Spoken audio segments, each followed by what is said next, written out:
por estar hoy aquí con nosotros. Qué bueno, vamos a ir a otra parte muy importante de esta reunión en el día de hoy. Y nuevamente, bienvenidos, saludos a todos ustedes. Dios les bendiga grandemente. Venimos hablando sobre el juicio de destrucción y castigo que dio nuestro Padre Celestial, Jehová de los ejércitos, sobre el pueblo de Israel, sobre Judá, sobre Jerusalén en ese momento. Vimos la primera parte. Hoy vamos a continuar sobre ese mismo aspecto. Estamos hablando y estamos compartiendo el libro de Sofonías. El libro de Sofonías. Entonces vaya usted un momentico ahí en su Biblia, vaya acercándose al libro de Sofonías, que ese es el que vamos a leer en este momento. Es el cuarto libro de atrás, por decirlo así, hacia adelante. Entonces vaya buscando al final del Antiguo Testamento. Y quiero que te ubiques en la palabra, en el capítulo 1 de Sofonías, capítulo 1 del libro de Sofonías. Vamos a estar leyendo desde el versículo 10 al 18 que termina el capítulo 1 y continuamos con el capítulo 2 hasta el versículo 3. Vamos a estar leyendo, pero vamos a hacerlo con reverencia. Cuando estemos leyendo, capta todo lo que el Señor está diciendo, porque las palabras que utiliza el texto que vamos a leer, así como todo el libro de Sofonías, lo que vamos a leer es impresionante, lo que Dios hace en juicio de destrucción y de castigo. Entonces vamos a estar muy atentos a la lectura, y hay unas palabritas que de pronto se nos hacen difíciles, pero vamos a estarlas organizando y vamos a estarlas entendiendo. Entonces yo te invito que con reverencia, ahí donde estás, leamos a partir del versículo 10 del primer capítulo del libro de Sofonías. Dice la palabra de Dios, la cual leemos en el nombre del Padre, en el nombre del Hijo y bajo la dirección del Espíritu Santo. Amén. Versículo 10. Y habrá en aquel día, dice Jehová, mire esta primera palabra, voz de clamor desde la puerta del pescado y aullido desde la segunda puerta, y gran quebrantamiento desde los collados. Aullad, habitantes de Mactés. Disculpen. A veces nos falla la tecnología y se le volvió esto como medio loco.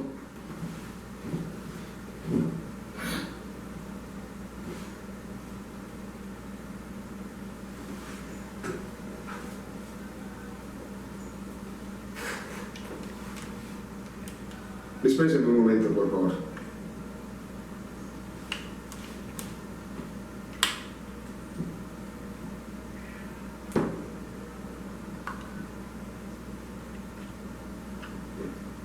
Bueno, parece que el aparato eléctrico, la tablet, parece que me hubiera sacado la mano.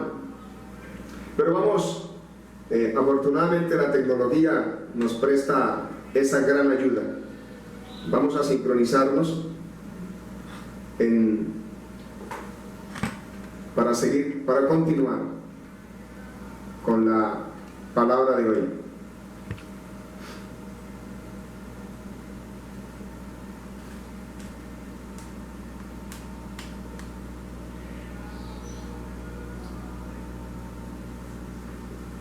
Estos cacharritos sirven, esto es bueno, no lo dejan uno varado, pero a veces cuando quieren sacar la mano la sacan. Ya es hora de una nueva y de un nuevo teléfono también. Bueno, entonces vamos a continuar leyendo en la palabra de Dios, mientras este aparato, a ver si quiere, en el nombre del Señor, y se nos organiza. Vamos a seguir leyendo el libro de Sofonías. Voy a retomar nuevamente, versículo 10. Vamos a leer nuevamente. Dice la palabra del Señor: y habrá en aquel día, dice Jehová, voz de clamor desde la puerta del pescado y aullido desde la segunda puerta, y gran quebrantamiento desde los collados. Aullad, habitantes de Mactés, porque todo el pueblo mercader es destruido.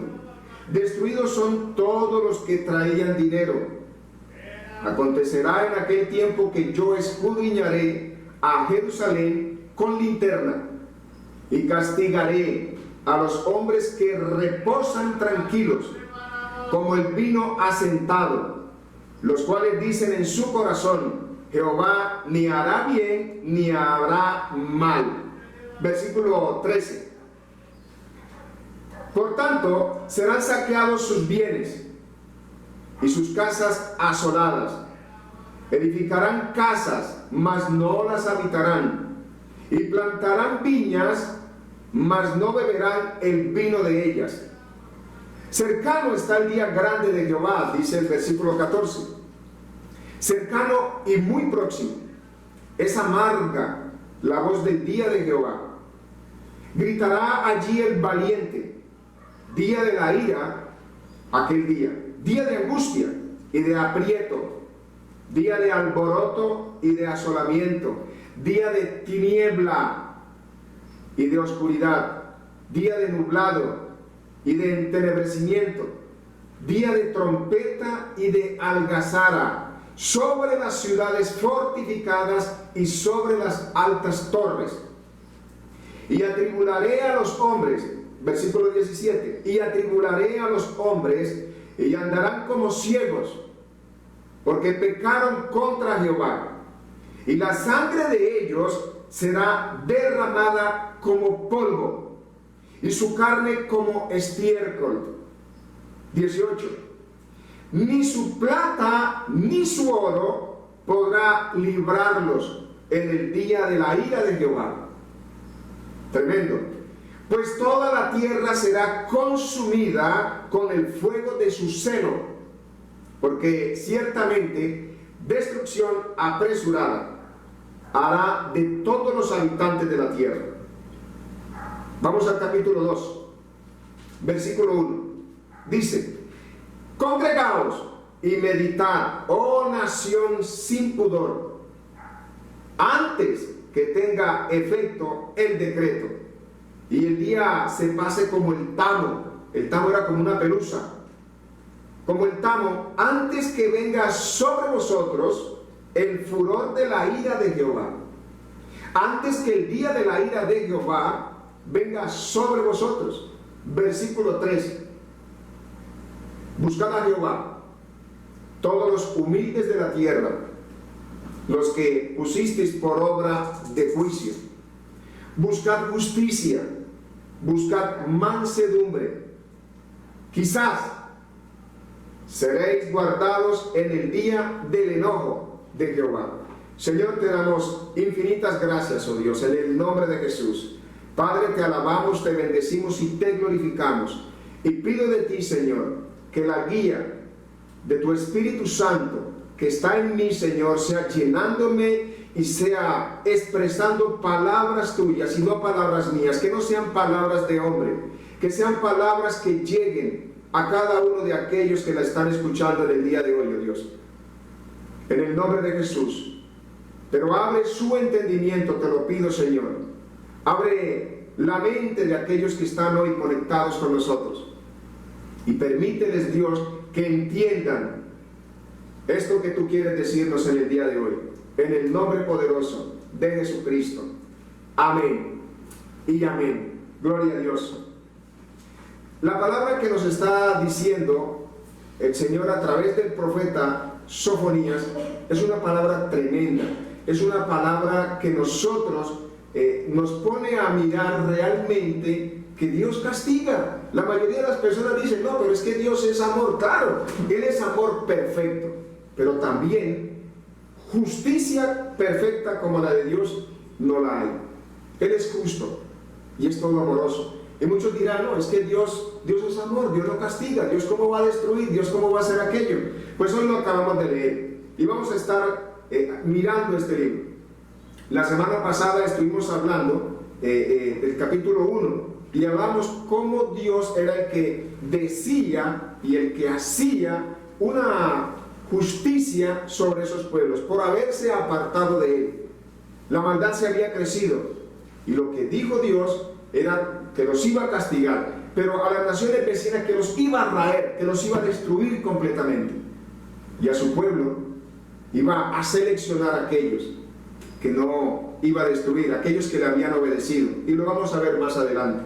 Y hoy continuamos entonces con ese capítulo 2, que nos muestra a nosotros la verdadera misericordia, pero también la verdadera justicia de nuestro Señor. Amén. Quiero que miremos nosotros en este momento, que hagamos un pequeño recuento de lo que hicimos en la primera parte de la semana pasada, como para que nos vayamos ambientando, y aquellos que no estuvieron en esa primera parte. Hoy lo que nosotros vamos a ver es cuáles serán esas consecuencias, cuáles son esas consecuencias del castigo y cómo será ese castigo. Pero también vamos a ver cómo Dios llama al arrepentimiento a su pueblo, a un pueblo que le había fallado, lo que se debe hacer para alcanzar ese perdón de Dios. Y mi hermano, si usted, mi hermana, hoy, en este día, si usted reconoce ante Dios que usted le ha fallado, bueno, este es el momento para que usted escuche atentamente lo que el Señor tiene para usted en el día de hoy, porque va a venir juicio sobre cada uno de nosotros. En la primera parte de la exposición de este libro, nosotros estamos hablando del profeta Sofonías. Hablábamos acerca del profeta y nosotros miramos de dónde venía Sofonías. Sofonías era tataranieto del rey Ezequías, y por eso su profecía tuvo más peso en aquel momento. Por eso la profecía de él fue especial, le prestaron atención, tenía esa influencia sobre el pueblo, porque lo que estaba haciendo Ezequías en ese momento, Ezequías era un rey bueno que obedeció a Dios. Era tan bueno que Dios le manda a decir con el profeta Isaías que aliste su casa, que organice todo, porque iba a morir a los pocos días. Pero a Ezequías lo que hizo fue clamarle a Dios, pedirle perdón, y Dios le alargó 15 años más, porque era un rey bueno. Bueno, de ahí descendía Sofonías. Lo que nosotros miramos a través de esto es que realmente, si uno hace las cosas bien delante de Dios, cuando uno clama, el Señor escucha. El Señor es fiel. Claro que sí. Después que muere Ezequías, después de los 15 años que murió Ezequías, reina en su lugar Manasés, un muchacho de 12 años que reina por 55 años, pero no siguió el ejemplo de su padre. Él no sigue el ejemplo de su papá, lo que hace totalmente lo contrario delante de Jehová.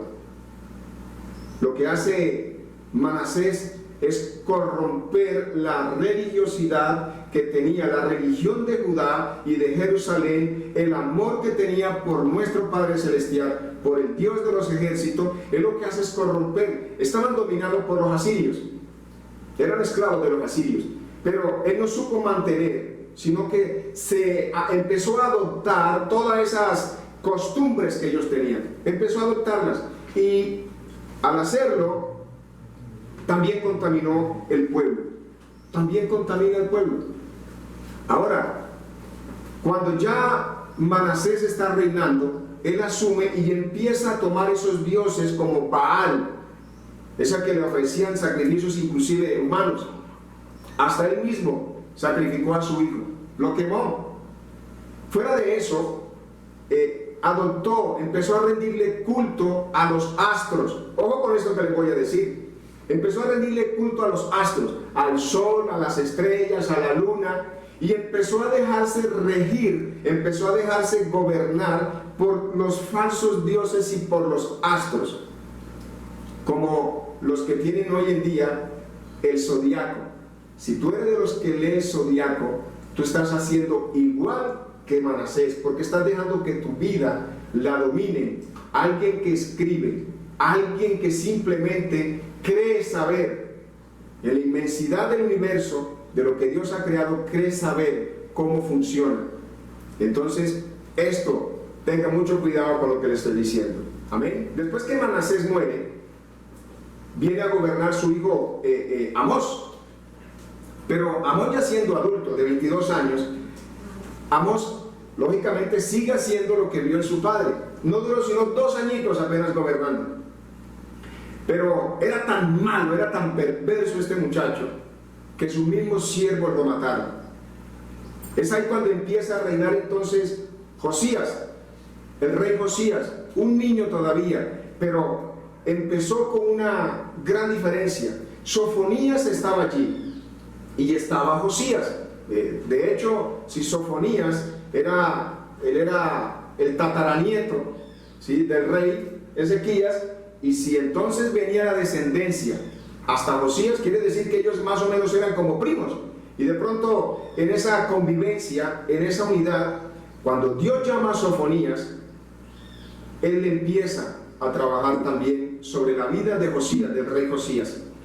Y de esta manera empiezan a mirar la palabra de Dios, que estaba perdida por unos 60 años más o menos, totalmente perdida, y empiezan a buscarla. Y Josías empieza a hacer lo bueno en su reino, empieza a cambiar absolutamente todo, y empieza a creerle a Dios, a adorar al propio, al verdadero, al Dios eterno.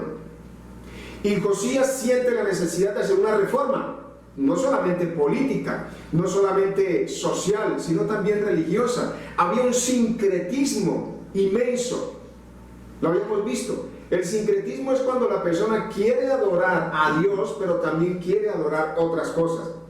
Y hay una religión por ahí que hace eso, tiene ídolos, se arrodillan delante de ídolos, y también pretenden arrodillarse delante de Dios, que es espíritu. Eso se llama sincretismo, y Dios odia eso, Dios aborrece, y por eso castiga al pueblo de Judá y al pueblo de Jerusalén, y por eso ese juicio, y lo que hoy vamos a mirar. Entonces, esa situación insostenible se la manifiesta Sofonías, no solamente a Judá y Jerusalén, sino también a los pueblos, a los pueblos vecinos. Dios debe castigar, mi hermano, Dios debe castigar, y castiga no a todos por igual, porque Dios es justo. Dios no puede castigar así sencillamente a todo el mundo por igual, y castiga por obligación de su santidad, porque Él es santo, y por el poder que Él ejerce sobre su creación. Por eso es necesario que Él castigue. Por eso es necesario que nosotros hoy entendamos que Dios, así como es amor, Dios también castiga. Dios es juicio, porque Dios es justo. Dios no hace destrucción sobre todo el pueblo de Israel, porque miramos que Dios va a destruir las naciones que habían dañado esa comunión que tenía el pueblo de Israel con Él, y las va a destruir. Dice claramente que las va a destruir, las va a raer, las va a desaparecer con las aves de los cielos sobre esa tierra, con todas las bestias de esa tierra, con todo, absolutamente todo va a destruir. Pero con Judá y con Jerusalén, con su pueblo, hace una excepción. ¿Pero por qué hace Dios esa excepción?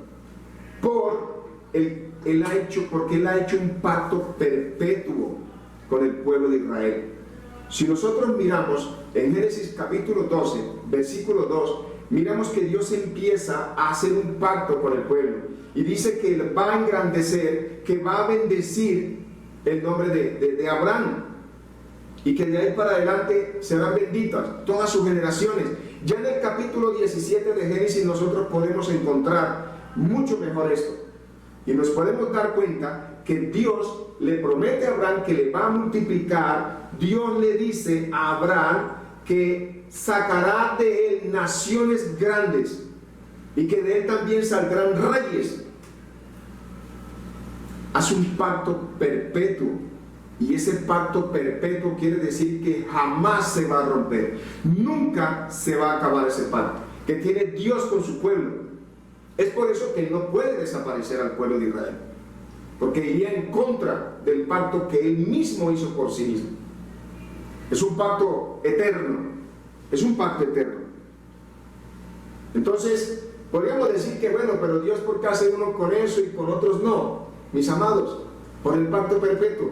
Miren, yo les pongo de ejemplo ahorita esta situación de la cuarentena. La cuarentena es para todos, ¿cierto? Ahora, hay unas excepciones. Si usted sale a la calle sin esas excepciones, ¿qué le va a pasar? Ahora, lo injusto, ¿qué sería? Lo injusto es que usted, estando en su casa, lo lleguen a multar. Eso sería lo injusto. Entonces, esa justicia de Dios en el pueblo de Israel, allá en Judá, allá en Jerusalén, esa justicia de Dios es la que Él aplica por aquellos que le habían seguido a Él. Por eso no puede castigarlos. Y además por el pacto perpetuo que Él había hecho. Amén, mis amados. Entonces, en la primera parte vimos nosotros todo ese anuncio de juicio y de destrucción, todo ese castigo. Entonces, vamos a ver hoy cuáles son esas consecuencias de ese castigo. ¿Cuál es la consecuencia real del castigo? Yo te invito a que vayas nuevamente al versículo 10. Versículo 10. Vamos a estar mirando detalladamente lo que Dios nos quiere decir.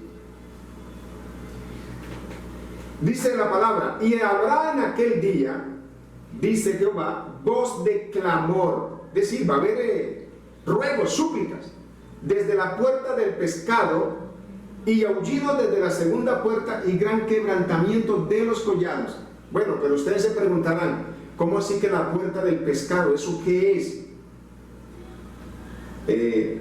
A orillas del Jordán, al ser capturados los peces, ahí en ese puerto, la gente pasaba toda esa mercancía por ese lugar. No es que es una puerta chiquita, no es que una puerta que usted tiene cerradura, tampoco.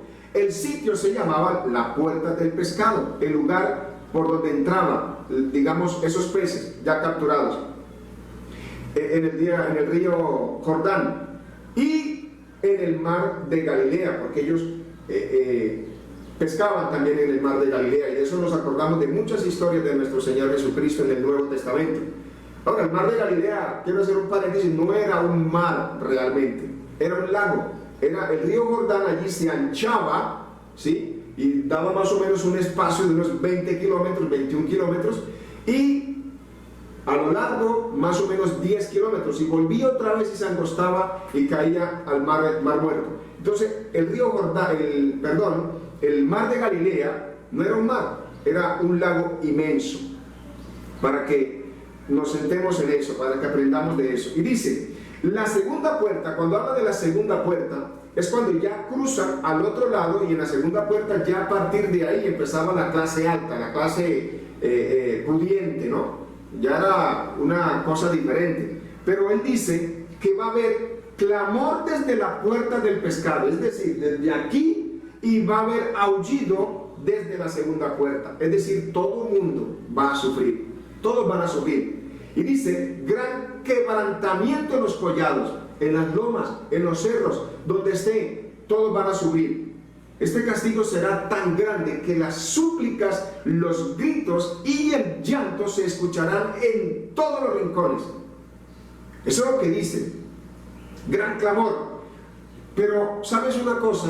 Que ellos no lloran, ellos no están llorando por el pecado cometido, ellos no van a llorar por eso, sino por el fin de sus negocios, porque eran ricos. Es decir, ese comercio que tenían, que estaba envuelto en injusticia, eso del cual también se lucraban no solamente los comerciantes, sino los reyes, los sacerdotes, los ministros, los siervos, todos aquellos habitantes, se lucraban de todo este dinero. Ellos no iban a llorar pidiendo perdón inicialmente. Ellos iban a hacerlo, era por sus propiedades. Y más adelante lo vamos a entender. Ellos lo iban a hacer, era por sus propiedades. A las personas no les interesaba lo que Dios pueda pensar de ellos. A ellos no les interesaba. Ellos estaban cómodos. ¿Tú estás cómodo? ¿Cómo está tu vida? ¿Tú miras a aquellos que están sufriendo en este momento de manera diferente? ¿Tú estás cómodo? Pero atento a esta palabra que Dios dice. Entonces, no les interesaba lo que Dios podría pensar de ellos. Y solamente pensaban en saciar sus deseos, en buscar sus propios beneficios. Era lo que hacía el pueblo en esa época. bajo el mando del rey Manasés y de Amós. Eso es lo que estaban haciendo. El versículo 11 dice que aullad, habitantes de Mactés. Mactés era un barrio donde se comerciaba, donde llegaban ellos y comerciaban, porque todo el pueblo mercader será destruido, dice la palabra. Versículo 11, estoy leyendo. Y dice, destruidos son todos los que traían dinero.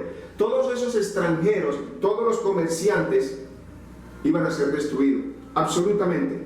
Entonces, en Mactés hubo más interés por el dinero y por las cosas materiales. Pero Dios está diciendo que los iba a volver pobres y que esa pobreza iba a ser extrema. Y es importante tener en cuenta que en los versículos 10 y 11 el Señor se dirige específicamente a los ricos, a los pudientes, a los comerciantes, a esos reyes, a esas personas que tenían mucho caudal en dinero, a los que eran realmente, los que estaban bien, más bien, económicamente. Ahora, mire que Dios, al ver esto, dice que Él va a escudriñar con linterna, bueno, para juzgarlos. Linterna, yo no sé si los muchachos de hoy en día saben qué es una linterna, porque a toda hora ya se alumbra es con el celular. Entonces, con linterna, es decir, para tú usar la linterna es porque donde tú vas a andar, por donde vas a caminar, está totalmente oscuro. Y ahí en esas tinieblas, donde estaba el pueblo, donde estaban estos mercaderes, donde estaba este rey, donde estaban estos sacerdotes, donde estaban estos ministros que servían, que eran del pueblo escogido de Dios, allí en esa oscuridad donde estaban, Dios mismo iba a entrar con linterna a mirar qué pasa en la oscuridad cuando llega la luz. La oscuridad se va. Así tenía que hacer, así iba a hacer el Señor con ellos.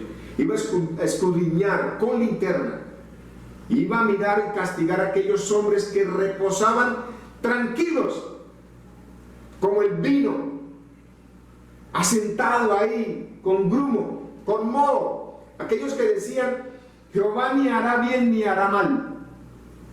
Pero mira lo que dice Dios, por tanto serán saqueados, es decir, se los va a quitar sus bienes y sus casas totalmente asoladas, es decir, van a ser destruidas, van a ser acabadas. Y les dice, ustedes van a edificar casas, mas no la van a habitar. Y están plantando viñas, mas no van a beber el vino de ellas. Porque ustedes al reposar continuo están empeñados, se empeñan en sus malos hábitos de sincretismo, de adorarme a mí y adorar a falsos dioses. Se empeñan en lo material solamente y se han olvidado de mí que soy espíritu. Eso es lo que dice el Señor. La pasividad de ese pueblo era tan grande, pero tan grande, que el amor y el temor a Dios ya no tenía importancia. Ya los habitantes de Jerusalén sencillamente buscaban era lo material, lo que les trajera beneficio y una alegría almática, nada con lo espiritual. Y hoy en día se dice creer en Dios, pero no hay temor. A Dios se le debe amar, pero a Dios también se le debe temer por su justicia. El pueblo de hoy en día, y también ese pueblo, se ha vuelto cínico al decir que es cristiano, que siguen a nuestro Señor, que creen en Dios, pero es mentira. Lo hacen de una manera totalmente diferente a cómo las Escrituras nos lo están diciendo a nosotros. Piensan que a Dios no le importa lo que están haciendo, o dejan de hacer sus creados. Él es el creador, nosotros somos creados por Él.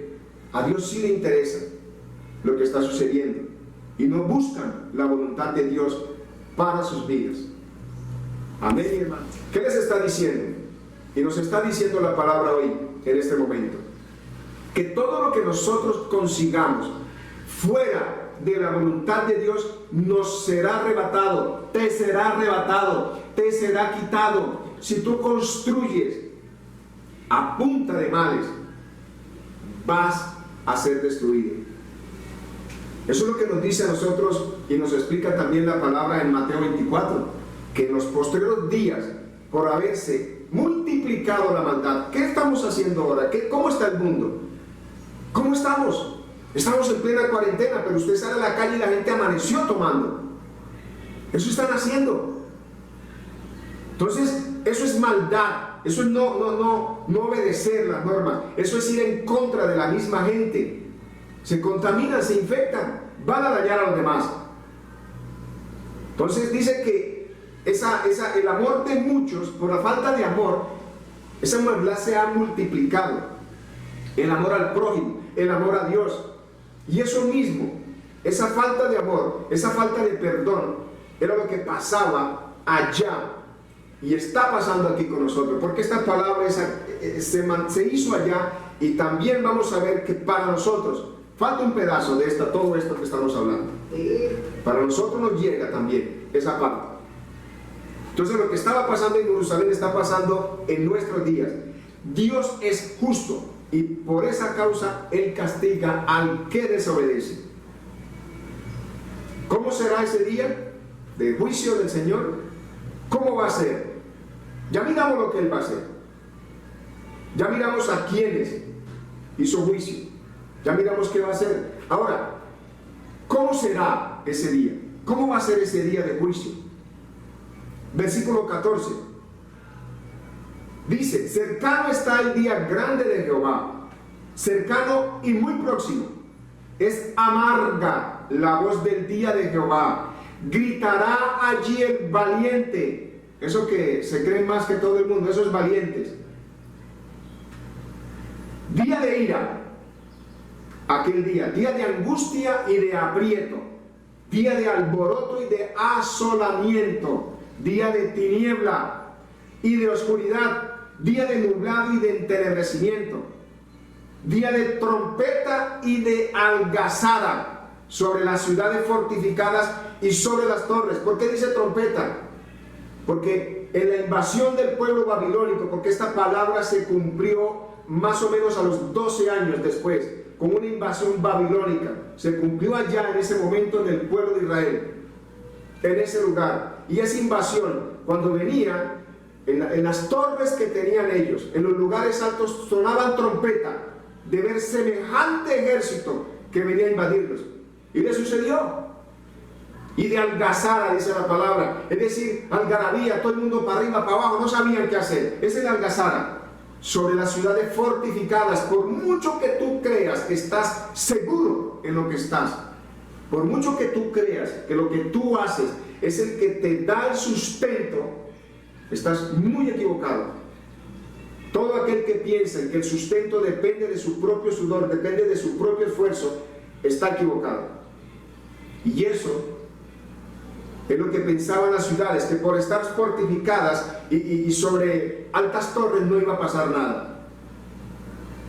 Dice el versículo 17: y atribularé, gran tribulación, dolor, llanto, y atribularé a los hombres, y andarán como ciegos. Ya no hay nada que agarrar, ya no tienen nada, su vista está nublada, porque pecaron contra Jehová, como ciegos. Dios no se dejará ver de aquellos que insistan en la maldad. No se dejará ver. Es imposible que el malo vaya delante de Dios a recibir bendición. Estará delante de Dios, pero en el gran trono blanco, para ser juzgado y a una muerte segunda. Ahí sí estará. Pero delante de Cristo y al lado de nuestro Padre, ahí al lado de Cristo, en el reino de los cielos, disfrutando de esa bendición, ahí no estarán los malos. Y dice: porque pecaron contra Jehová. Y mira lo que sigue diciendo el versículo: y la sangre de ellos será derramada como polvo. Bendito sea el Señor. El Señor tenga piedad de nosotros. Y su carne como estiércol. La destrucción y el asolamiento será tan grande que los hombres perderán el control, llorarán, no sabrán qué hacer. Por eso dice que ni la plata, ni su plata, ni su oro podrá librarnos en el día de la ira de Dios. Toda la tierra será consumida con el fuego de su celo. Dios es un Dios celoso. A Dios no lo puedes llevar en la billetera. A Dios no lo puedes tener ahí parado. Ese no es Dios. Dios es espíritu. Dios quiere que le adoremos, que vayamos delante de Él como espíritu, que es Él. No podemos ir carnales ni almáticos delante de Dios. ¿Y sabe qué dice el Señor? Que la destrucción sobre esos pueblos vendrá apresurada. Es decir, es tanta la maldad que vendrá apresurada. Mis amados, Cristo viene. La maldad sobre la faz de la tierra está tan alta que Dios irá a cumplir ese apresuramiento de juicio sobre aquellos. Cristo está a la puerta, Cristo está que llega, y debemos sentir eso, debemos pensar en eso. Y nada de las propiedades que tengan, nada de eso te va a salvar, nada de lo material que tenga. Ahora, ¿la plata es mala? No, la plata no es mala. Entonces, ¿ser rico es malo? No, tampoco. Lo malo es que tú le des el primer lugar a eso que estás haciendo, y que continuamente vivas diciendo: no tengo tiempo porque tengo trabajo, no tengo tiempo porque llegué esto, no tengo tiempo porque aquello, y saque las cosas de Dios a un lado. Eso es lo malo, porque todo lo que tú consigas, habiendo apartado a Dios, Dios lo quitará. Primeramente Dios, primeramente el reino de Él, primeramente su justicia, y todo lo demás vendrá solo. Todo lo demás vendrá. La palabra dice que por añadidura, es decir, hay un tico ahí pegadito, no tenemos que esforzarnos. Mi amado hermano, mi amada hermana, que las bendiciones nos persigan a nosotros y no nosotros empecemos a buscar bendición. Debemos ser productivos, debemos esforzarnos, claro que sí, pero solamente dependemos de Dios para eso. No eres tú solo, no eres tú solo. Entonces, por muy poderosos que sean, que se crean aquellas personas, o por muy poderoso que de pronto tú pienses, o por muy autosuficiente que creas que eres, ante Dios no eres nada. Ante Dios no somos nada, sin importar cuánto has acumulado y cuánto tengas. Amén. El día de juicio llegó con esos babilónicos. El día de Jehová para nosotros, el día de Cristo venir por su iglesia, también está próximo. Y el día final del juicio, Dios también dará espacio para esa salvación. Pero el espacio que tenemos en ese es el espacio que tenemos. Es seguro que el juicio va a venir. Eso es completamente seguro. Pero también lo es la capacidad que tiene Dios para salvar a aquellos que se arrepienten delante de Él, aquellos que buscan a su Hijo Jesucristo.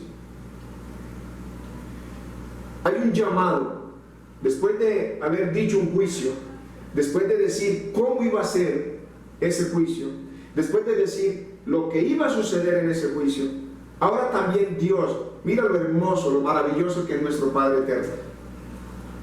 Dios dice: también vamos a darle una oportunidad. Todos nosotros tenemos también una oportunidad. Capítulo 2, versículo 1 de Sofonías. Ahí vamos a encontrar en esos 3 primeros versículos la misericordia de Dios para ese pueblo que ya estaba siendo condenado y que a pesar de todo lo que había dicho no le obedecieron, pero él apartó los buenos. Por eso llegó la destrucción con el pueblo babilónico y se cumplió en esa parte. Dice el versículo 1: congregaos y meditad, oh nación sin pudor. Bueno, congregarse, lo que nosotros hacemos, ¿no? Es lo que nosotros estamos haciendo en estos momentos. Para algunos puede ser muy bueno estar allá relajado en su casa, pero es un medio, es una forma de no bajar nuestra espiritualidad y mantener la iglesia unida. Saludarnos aunque sea sobre estos medios, porque Dios nos manda a nosotros que nos congreguemos, pero también nos manda que meditemos, a que pensemos en esa congregación, en esa unidad, que entre hermanos nos ayudemos, que nosotros nos apoyemos los unos a los otros. ¿En qué estás sufriendo? ¿En qué estás padeciendo? ¿Qué estás haciendo que es lo incorrecto? Por eso nos mandan a congregarnos.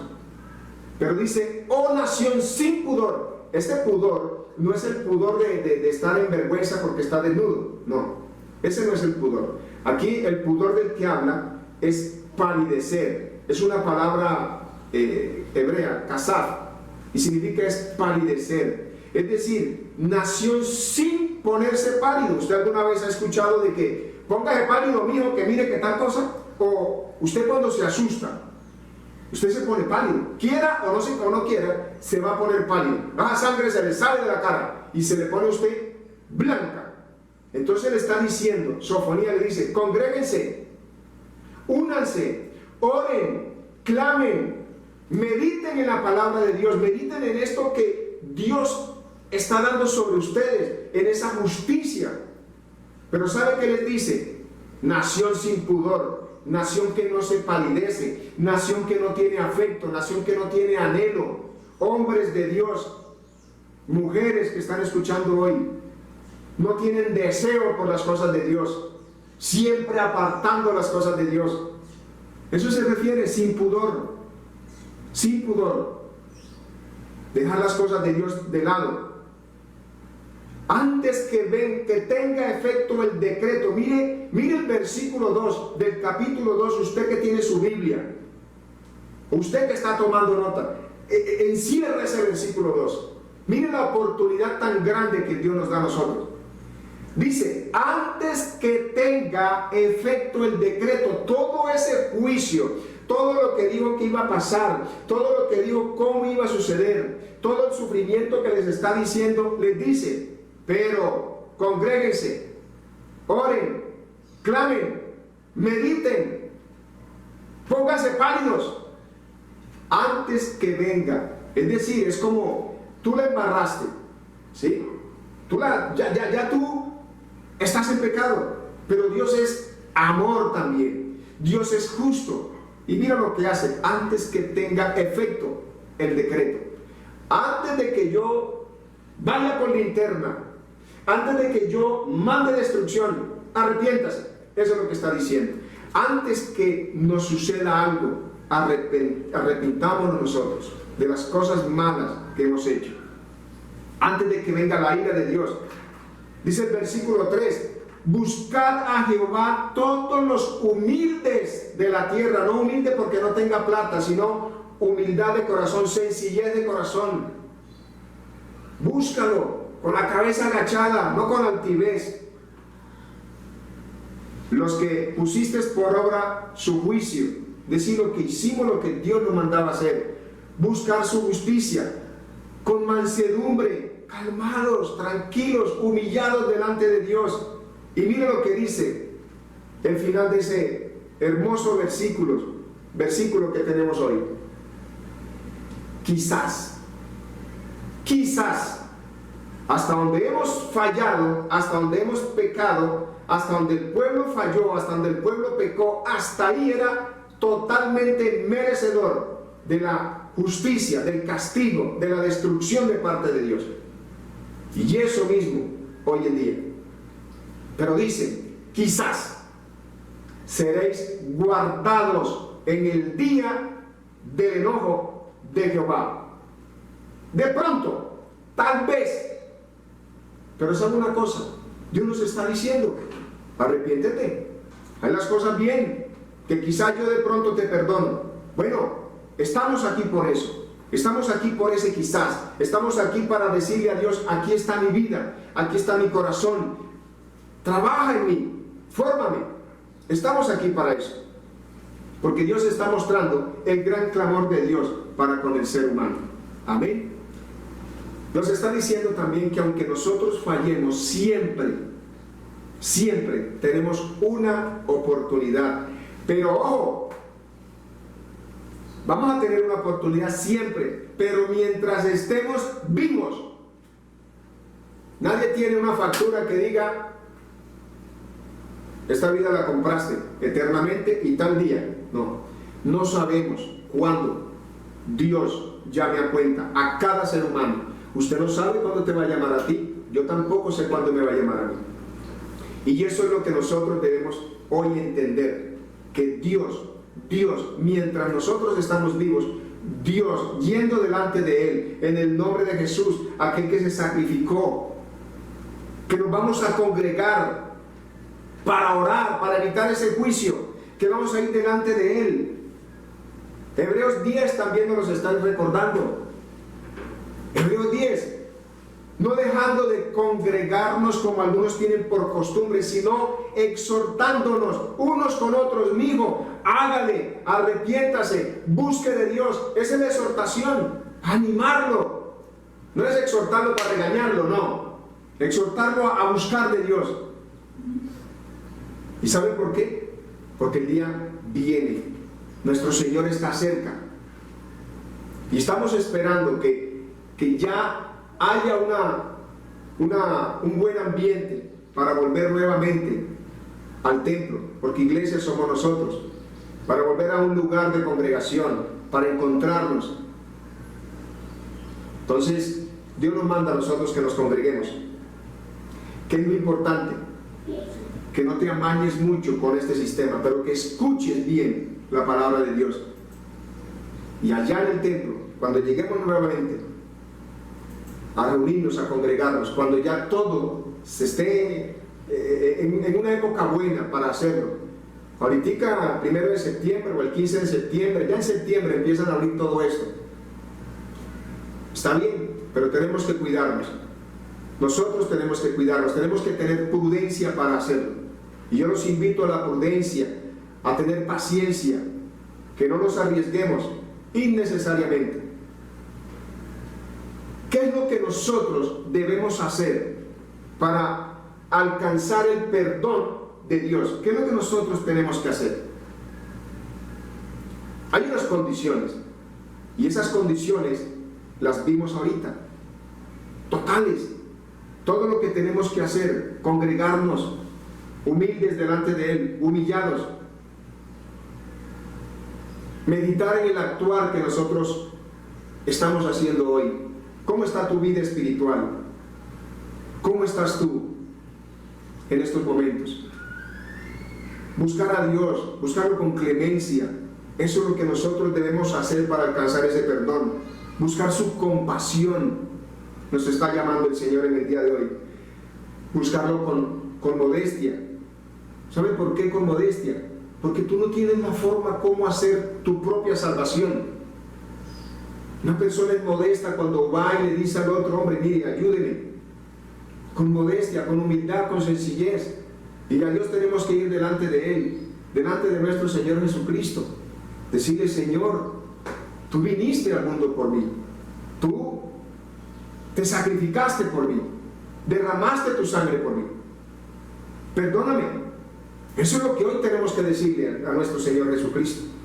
Porque Dios amó tanto al mundo que dio a su Hijo unigénito. Juan 3:16. Amó tanto al mundo, de tal manera lo amó, que dio a su Hijo unigénito. Pero ¿saben para qué mandó a su Hijo Jesucristo? Para que todo aquel que en Él crea no se pierda, mas logre una vida eterna al lado de Él, en los cielos, allá en el cielo, junto al Rey de Reyes y Señor de Señores. Nos está mandando a que lo hagamos, porque Dios es amor también. Creer que Dios es un Dios justo y que traerá justicia. Vamos a buscarlo con esa mansedumbre que debemos tener para poder tener la esperanza de un perdón. Esperar que Dios nos perdone. No es que tú andas con la Biblia aquí de desodorante y crees que ya con eso es suficiente, porque vas a la iglesia, ¿es suficiente? No. Eso es algo inherente, eso es algo que viene con el ser cristiano. Leer su palabra, orar, pero obedecer a Dios en todo lo que hacemos, en todos nuestros actos. Cuando tú te levantes, pon ese día en manos del Señor, y que el Espíritu de Dios te redarguya a ti cuando vas a hacer algo malo. Pídele perdón a Dios por lo que piensas, por lo que ves en la calle, tantas cosas que se ven, que nos estorban la santidad. Pídele a Dios que te mantenga en santidad. Eso es ahí donde Él dice, quizás va a perdonar. Busquemos inalcanzablemente, busquemos inagotablemente, busquemos sin agotamiento, con esfuerzo, el nivel de santidad y de servicio a Dios que todos nosotros debemos darle a Él. Amén, mis hermanos. Qué bueno que hayas estado hoy allí en ese lugar y que le hayas prestado atención a esta palabra de parte de Dios. Juicio y destrucción, castigo sobre todos aquellos que piensan que Dios ni hará bien ni hará mal. Dios es un Dios justo, Dios es un Dios de amor. Dios castiga, pero Dios perdona. Destrucción y castigo de parte de Dios, y eso va a venir nuevamente con la venida de nuestro Señor Jesucristo. En el nombre de Jesús, creemos que Cristo está cerca, viene por su iglesia, y usted debe sentirlo también, que cada día usted piense, hoy viene Cristo, y ese actuar suyo sea delante de Él acepto, sea aceptable, que Él lo reciba lo que usted vaya a hacer. Que toda la obra de tus manos, que todas tus actividades, que todo lo que tú hagas sea para honrar y glorificar el nombre de nuestro Señor amado y Salvador Jesucristo. Amén. Yo te invito que ahí donde estás, inclines tu rostro, medita en esto, piensa en esta palabra de hoy, de lo que hemos hablado. ¿Cómo estás tú delante del Señor? Y te invito a que oremos en el nombre de Jesús, guiados por el Espíritu Santo. Pide la guía del Espíritu Santo ahí donde está, para que el Señor te guíe, te redarguya y saca afuera todo lo que te estorba de tu ser, y que traiga a tu memoria que te está haciendo alejar del propósito de Dios en tu vida. Señor, te damos infinitas gracias, te alabamos, te bendecimos y te glorificamos. Y muchísimas gracias, Dios, por este día tan espectacular que nos has regalado hoy, por ese respirar, por nuestra salud, Señor amado. Hoy, Señor, creemos que tú eres un Dios de amor, pero que también eres un Dios de justicia, y que vas a castigar a aquellos que no hacen tu voluntad. Yo te pido perdón por mis faltas, te pido perdón, Señor, por lo que te haya fallado, Dios, mis pensamientos, por lo que he visto, lo que he escuchado inclusive. Hoy, Dios de los cielos, en el nombre de Jesús, te pido misericordia. Perdóname. Te pido misericordia, Señor, por mis hijos, por mi esposa. Te pido misericordia por tu iglesia, esas almas que tú has puesto, Señor, en mis manos. Guíame de la mejor manera, Espíritu Santo de Dios. Mi Señor, tú eres la cabeza de la iglesia y se hará como tú digas. Tú eres el mejor de las estrategas. Tú eres el único que nos puede decir qué debemos hacer. Y en oración tú te revelas, tú nos hablas y tú nos guías de la mejor manera. Nos das esa paz, nos das esa tranquilidad. Pero ayúdanos, Padre, a entender tu palabra, a entender perfectamente lo que tú quieres con nosotros. Hoy te pedimos perdón en el nombre poderoso de Jesucristo de Nazaret. Oro, Señor, también por los hermanos allá en sus casas que están enfermos. Y te doy gracias por aquellos que ya has levantado de esta pandemia, por aquellos que ya has levantado del mal, Señor. Hoy te doy gracias, Señor amado, en el nombre poderoso de Jesús. Y en estos días hemos visto cómo te glorificas sobre la vida de tantas personas, oh Dios, que has levantado del lecho de la muerte, que has levantado, Señor, postrado en una cama. Hoy te doy gracias, Dios, por la vida de cada uno de ellos, en el nombre poderoso de Jesucristo de Nazaret. Y pido, Señor amado, que el sustento tuyo, que la provisión tuya jamás falte, Señor. Te lo pido, te lo suplico, en el nombre de Jesús. Hoy echamos todo espíritu de pobreza de nuestras vidas. Hoy lo reprendemos, hoy lo sacamos. Todo espíritu de miseria la sacamos de nuestra vida, Señor, en el nombre poderoso de Jesucristo de Nazaret. Toda enfermedad espiritual echamos fuera en el nombre de Jesús. Hoy creemos que tú te glorificas en la vida de cada uno de nosotros, oh Dios. En el nombre de Jesús, te damos gloria, te alabamos y te bendecimos, oh Dios. Bendigo a cada hermano, bendigo a los pastores que hoy se conectaron, bendigo a mi pastor, su familia, bendigo a mi pastora, su familia, en el nombre de Jesús. Bendigo a cada hermano, bendigo a sus hijos, bendigo a cada hermana, bendigo a sus hijos. Hoy bendigo a los esposos en el nombre de Jesús, como cabezas de hogar, en el nombre poderoso de Jesucristo de Nazaret. Hoy bendigo a las esposas sujetas en su hogar, porque hay un marido sacerdote, porque hay un esposo sacerdote que ha tomado la rienda de la espiritualidad de su casa. En el nombre de Jesús, gloria a Dios. Alabado sea el nombre poderoso de nuestro Señor Jesucristo. Alabado sea el nombre de Jehová de los ejércitos. Gloria al Espíritu Santo de Dios. Amén y amén. Mis amados, desen ustedes ahí donde están un aplauso fuerte en el nombre de Jesús. Yo los abrazo desde acá. Yo los abrazo desde acá donde estoy. Dios les bendiga grandemente. Que sea un día espectacular este día y que tengan una semana maravillosa en el nombre poderoso de nuestro Señor Jesucristo. Dios les bendiga. Chao. Si te gustó este video, dale me gusta y comparte con todos los que conozcas. También síguenos en nuestras redes sociales como Iglesia Misión Líder Niquía.